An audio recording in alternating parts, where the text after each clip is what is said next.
Арыбаңыздар урматтуу менин каналымдын көрүүчүлөрүм. Сиздерди каналдан көргөнгө абдан кубанычтамын. Сиздер менен Искендер Шашев, саясаттануучу экономист.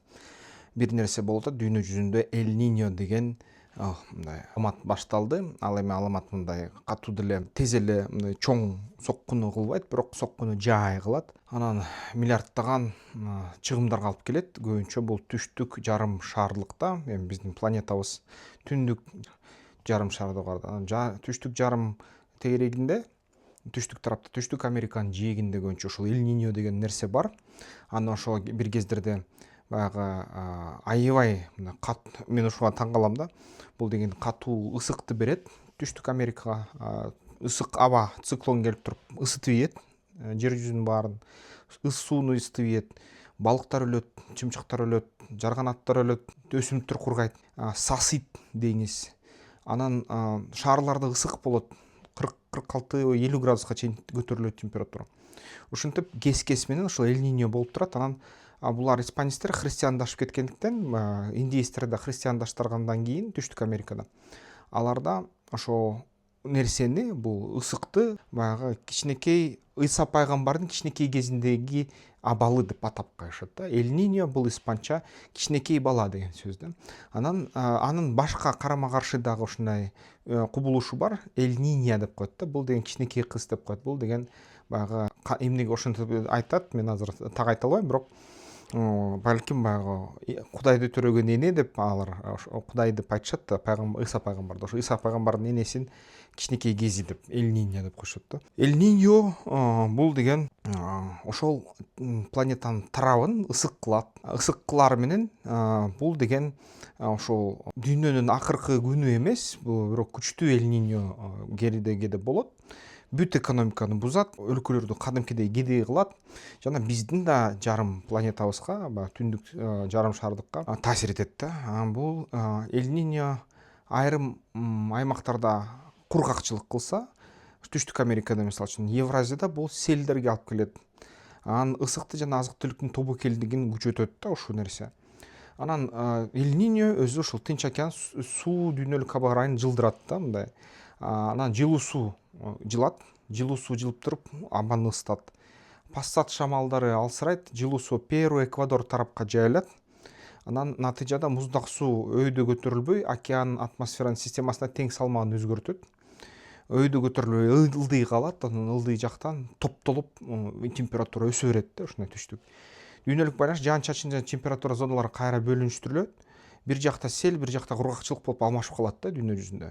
Анан бүгүн дал ошо акыркы 2-3 күндөн бери супер Эль Ниньо башталды, туугандар, түштүк жарым шардыкта, түштүк Американын тегерегинде. Супер Эль Ниньо эмнеге алып келе турганы болот да, ошо баары айтып атышат, аба ырайдын серепчилери азыр супер Эль Ниньо келет деп. Энсо циклда адатта 9-12 айга чейин созулат. Анан 2-7 жылда бир кайталанат да ошол Эль Ниньо, бирок күчү ар кандай болот. Анан эмне болуп жатат? Ошол Эль Ниньо башталды азыр. Бул факт. 11-чи ошол кулжа айында НОА Эль Ниньо жарыялады, башталды деп жарыялады. Шарт бир бар жана 27-чи кышына чейин, 26 жылы башталып атат, 27-чи жылдын кышына чейин күчөшү күтүлөт ошол Эль Ниньо түштүк Америка тарапта. Расмий эместер менен супер Эль Ниньо деп атышат муну, баягы массалык маалымат каражаттар паника кылыш үчүн элге супер Эль Ниньо келет дейт да. Анан бул эмнени билдирет? Бул деген анык окумуштуулар супер Эль Ниньо деп эсептейт муну, бирок тарыхта чын эле күчтүү мындай кургакчылык болот деп эсептейт да. Анан өтө күчтүү деңгээли багы 63%га көбүрөөк да мурункуга караганда деп эсептелинет. Анан эгерде карасак, океан жылганда эмне болот? Жээктерде суу ташкындай баштайт да. Анткени ысыктан ошол түштүк Америкада ошо мөңгүлөр эри баштайт. Дал ошондой нерсе бизде да болот. Бизде да мөңгүлөр эрип, суулар ташкындайт. Анан кээ бир жерлерде кургакчылык болот. Негизи ошол түштүк Америкада, Африкада катуу кургакчылык болот. Балким да Перу, Эквадордо күчтүү жаан жайт, сел, жер көчкү жана балык чарбасына сокку болушу мүмкүн азыр ушул жылы. Индонезия, Австралияда көбүнчө кургакчылык, өрт жана түшүм азаюу коркунучу өсөт. Дүйнө жүзүндө орточо температура көтөрүлүп, экстремалдуу аба ырайынын ыктымалдыгы көбөйөт.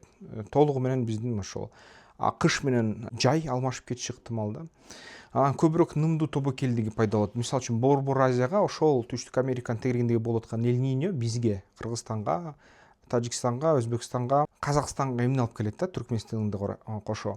Эль-Ниньо көбүнчө жаан чачынды көбөйтөт. Ошон үчүн азыркы жайдын ичинде катуу жаан чачындар болуп кетиши ыктымал. Эми көрөбүз азыр жакынкы күндөрү. Анан Кыргызстан үчүн тоолуу аймактарда сел болушу мүмкүн, жер көчкүлөр болушу мүмкүн, нымдуулук көп. Жол көпүрөлөр бузулуу коркунучу бар да. Анан нымдуу кыш, жаз суу сактагычтар үчүн пайдалуу болушу мүмкүн. Анткени бирок суу сактагычтар толот, суу жетиштүү болот ушул жылы балким. Бирок паводок тобокелдиги да өсөт. Бул деген сел болуп кетиш, же болбосо аймактарды ушундай суу каптап кетиш дагы коркунучу пайда болот да. Анан бул деген кышында да бизди күтүп атат да. Ошол кышында да аябай көп ушундай суу нымдуулук болот Кыргызстанда. Энсо таасирди кепил эмес, аймактардын прогнозду албетте бизде Кыргыз гидромет менен такташ керек, сезондук модельдер менен такташ керек, бирок алдын ала айтылган, алдын ала көрүлгөн мындай прогноздор ушуну көрсөтүп атат да. Бизде ушундай нерсе болот, селдер капташы мүмкүн биздин аймакты да, ошону байкашыбыз керек аябай. Анан биз үчүн кандай практикалык даярдык керек туугандар? Сел жана арык дренаж ушуну эске алыш керек. Дарыя жээктеринин арыктарды, көпүрө астын жана кооптуу сайларды алдын ала тазалаш керек. Аякта сел менен селди өткөрүүчү каналдарды, нуктарды тазалап коюш керек да. Ушуну даяр кармап туруш керек. Анан сел өтчү жерлерде баягы күтүлбөгөн сел өтөт деп ойлонгон жерлерде аяктан да ушундай каналдар керек, дренаждар керек да. Айыл чарбачылыкта нөшөр суусунун токтоп калуусун алдын алуу, үрөн жана тоет резервин пландаш керек. Анткени балким ошол чөп тоонун арасындагы чөп чирип калышы ыктымал, аябай катуу жаан жаа ийсе.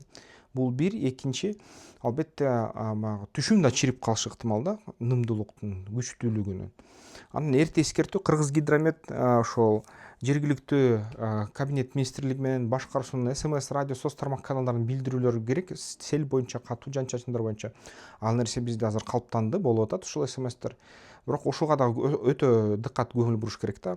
Анан энергетика жана суу сактагычтарды, ГЭС агымдарды жана мөңгү көлдөрүн сезондук мониторинг менен башкаруш керек. Анан буга көбүнчө NOAA деген сайт маалыматтарды берип атат. Ушундай алдын алуу ENSO, CPS, Diagnostic Discussion деген ушундай отчетунда бар. Анан 11-чи кулжада чыккан бул отчет. Ошол WMO деген Эль-Ниньяга даярдык деген доклады бар. Бул деген 2-чи кулжада чыккан 26-жылы ушул маалымат. IRI ENSO Forecast деген да алдын алуусу деген доклад чыккан 22-чи кулжада 2026-жылы. FAO бул дүйнөлүк азык түлүк программасын алда доклад кылган, ошо кулжанын ичинде 26-жылы. Ал атайын Climate and Atmospheric Science деген ушундай сайтта маалыматты чыгарышкан. Springer Nature деген дагы маалымат чыккан, ушуну тастыктаганда ушундай нерселер болушу ыктымал деп. Ушундай туугандар, Эль-Нинього даярдык көрүш керек бизге. Эль-Ниньо түшүнүш керек, бул деген катастрофа эмес, бул деген акыркы мындай кандайдыр бир бүгүнкү күнү баягы заман эмес, бирок ушундай нерсе болуп жатат. Супер Эль-Ниньо дегени бул маркетингдик же болбосо массалык маалымат каражаттар бизди чочутуп, өзүнүн жаңылыгына көңүл бурдуруш үчүн супер деп кошуп коюшкан, бирок бул күчтүү Эль-Ниньо деп эсептесек болот. Анан ошол Эль-Ниньонун аркасы менен бизде ошол теке айында, июлда, август айында, сентябрь айларында аябай катуу жаан чачындар, селдер күтүрүлөт тоо аймактарда. Анан негизи күн бүркөк болушу мүмкүн, ушул жай нымдуулук көбөйүшү мүмкүн, кичине температура азайып. Ошо менен бирге бизде ошол кышында да кар аябай күчтүү болушу ыктымал да. Кыш аябай эле келерки кыш аябай мындай кардын көлөмү боюнча эсте калчудай болушу мүмкүн да. Ушундай алдын алуулар бар.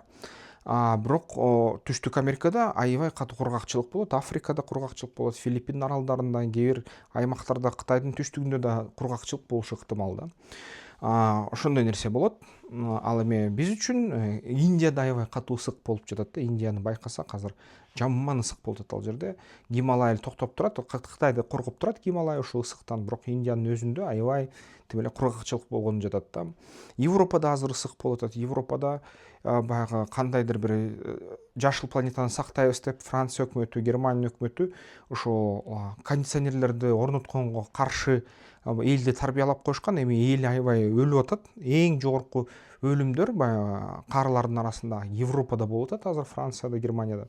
Анан ушул өлүмдөр кондиционерин жетишпегендигинен, а кондиционерлер эмнеге жетишпейт? Анткени ушундай маданиятта, ошентип аларды баягы таза автомобилге отургула, баягы атомдук электростанцияларды талкалагыла, электричествону азайткыла, анан ошо кондиционерди колдонбогула. Бул деген ашык нерсе, көппөгөлө дегендей тарбия алып салышты элде. Эл укту, анан ушинтип өлүп атат, кырылып атат. Ошого азыр нааразычылык сөздөр да көп айтылып атат. Кытайда болсо тескерисинче азыр ошо шаар аймактарында сууларды колдонуп мындай баягы ысыкты азайтып атышат да. Кытайда чаралар көрүлүп атат. Албетте Кытайда да аймактар бар, ал нерселер жетишпеген, бирок көбүнчө жерде ушундай шаарлардын ичинде өзгөчө чаралар көрүлүп атат. Анан ошого Европа суктанып, реклама кылып, өзүнүн өкмөттөрүн ушинтип нааразычылыктарын айтып атышат да. X платформасында мисалы үчүн ушундай посттор көп. Ушуну айтып тургандар даяр бололу. Албетте, эгерде дыйканчылыкта алек болсоңуздар, мал чалбачылыкта, ошону эске алып коюшуңуздар керек. Кантип анын алдын ала көрөсүңөр, кантип малды дарылайсыңар да. Эгерде нымдуулук өсүп кетсе, түшүмдү кантип сактаса болот, ушул нерселердин баарын эске алып коюш керек. Анан эгерде мүмкүн болсо интернеттен керектүү маалыматтарды алып, ошол эң мыкты ыкмаларды колдонуп коюш керек да. Кошумча дагы балким бизнестерди кеңейтиш керек болобу, же дагы кандай кошумча акчаларды инвесторлордон, банктардан алыш керек болобу ушул Эль-Ниньодон чыгыш үчүн. Эгерде ушундай муктаждыктар пайда болуп калса, бизнес план жазам, кредит алам, инвестиция алам десеңиздер, бизнес планды бизден мындай буйртма кылып заказ кылгыла. Биз жазып беребиз, мыкты ТЭО бизнес пландар жазабыз. Бизде ушундай ишканабыз бар. Видеонун астында телефон, WhatsApp бар. Ошол жерге чалсаңыздар болот, жазсаңыздар болот. Биз сиздер менен баарлашып ушул ишти жасап беребиз да, бизнес план жазып беребиз.